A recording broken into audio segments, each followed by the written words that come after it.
One of the coolest things about Animal Well is the pure sense of discovery. Starting off as a small piece of poop born from a flower, you are left in a world where you don't really have instructions and you don't know where you are. You don't know exactly what to do, and it's only through your pure curiosity that you can progress and eventually beat the game. And although discovering things for yourself within this game is very rewarding and one of its key elements, there are some things that I really just wish I knew sooner. Things that took way too long for my stupid brain to figure out, that led me to constantly backtracking and running all around the map trying to figure it out. Dr. Pooplove here, and today I want to share some of those lessons, some of those things that I wish I knew sooner when I started playing Animal Well. Let's get right into it. Now, before I start, I do want to say that if you are someone who does want to purely discover everything for yourself, this is not the video for you. I'm going to be giving away some of the secrets that held me back and made me the most frustrated. I'm certainly not trying to tell you all the secrets of this game, but some of the things that really opened up areas and paths and just allowed me to progress much quicker. So this is your warning. If that's not what you're into, then feel free to just,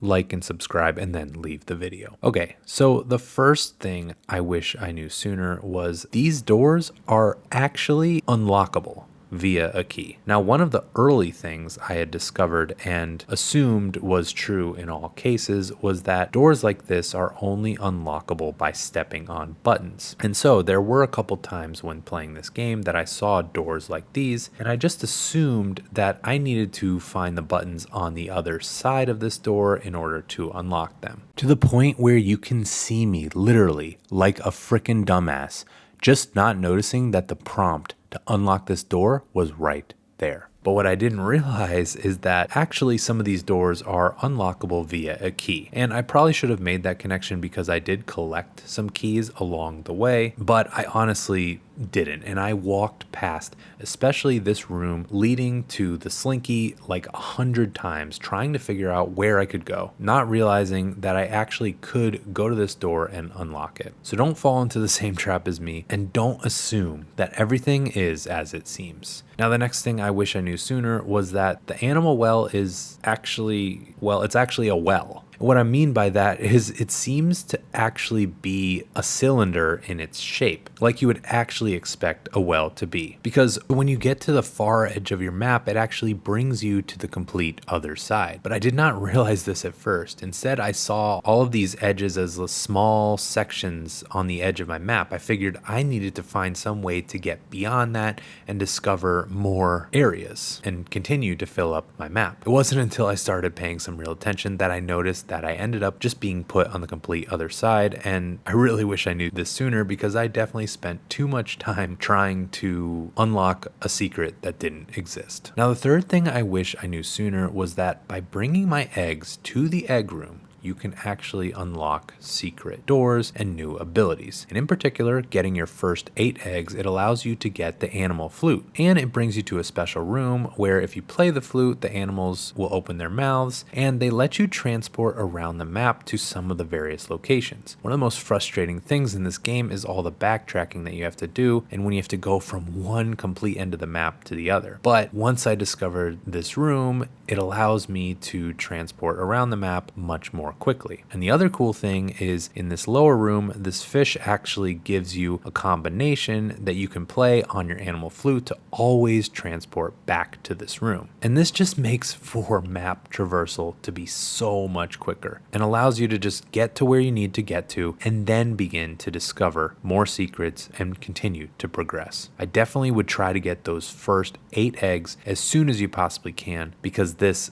unlocks so much. And a bit of a bonus tip here is that when you need to capture the mock disc and bring it to the mock disc shrine and you have that cat chasing you, one of the best things you can do is lead him down to this room because you can use this bear to transport pretty close to the mock disc shrine. And the best thing is the cat has to actually travel through the whole map to get to you. So you have plenty of time to fumble around like I did and try to get the disc there before the cat really gets you. Another thing I wish I knew sooner is that these stalagmites, or is it stalactites? I think it's stalagmites. These stalagmites are actually breakable. I spent a ton of time just trying to avoid them, not even realizing certain pathways were accessible. And then eventually I just figured out you could throw your frisbee at them and they break, clearing a total path for you. Other items can do this as well. And if I had known this sooner, there are so many pathways I would have gone and I would have discovered things much quicker. Now, the next thing I wish I knew sooner was that these animals on these hamster wheels can actually be enticed to go in the complete opposite direction. And that can actually change the direction these platforms go and allow you to go up or down or side to side much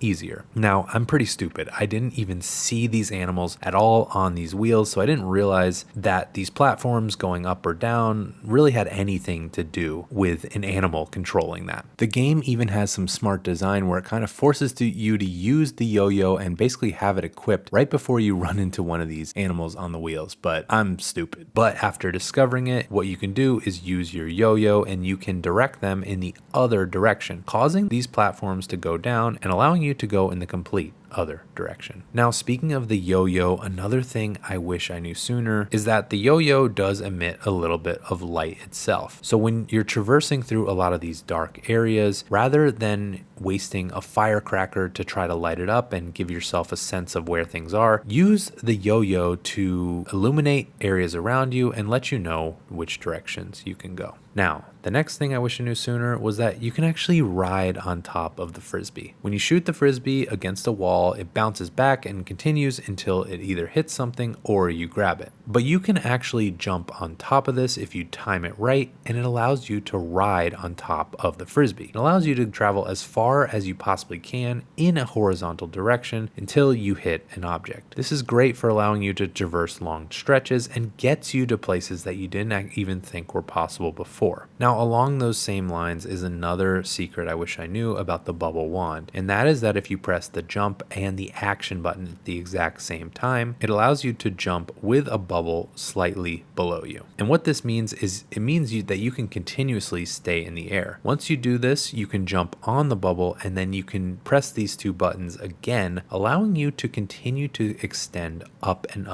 and reach very hard to reach places. Now, if you change the direction that your little poop is facing, it will allow your bubble to deploy in the other direction. The hardest part here is really kind of getting used to the timing and the directionality, trying to land your poop on top of the bubble and getting the directions he's facing correct so that you get that next bubble in the direction that you want it to. But this is definitely something you need to know, especially because there are some secrets that can only be obtained with this bubble jumping. Now, the last thing I wish I knew sooner was that really just beating the main game is only scratching the surface of the animal well. I tend to be somewhat of a golden path player. I like to just beat the game and move on. I don't really care about a lot of the side stuff, but after initially beating Animal Well, I found myself continuing to think about it, not really able to get it out of my mind, and wanting to really continue to play it. And one of the things I discovered though was that there's actually a ton of secrets to this game. There's a ton of things that haven't even been discovered. And so there actually is a lot of reason to continue to play. And it's been great to find this out because now I find myself wanting to go further and further down into the animal well, collecting all the eggs, collecting all the bunnies, and discovering all the other secrets that there may be. But let me know, does this help you progress in Animal Well? And what do you wish you knew sooner when playing? Let me know in the comments. And I want to say a special thank you to my YouTube members for joining the Bowel Movement.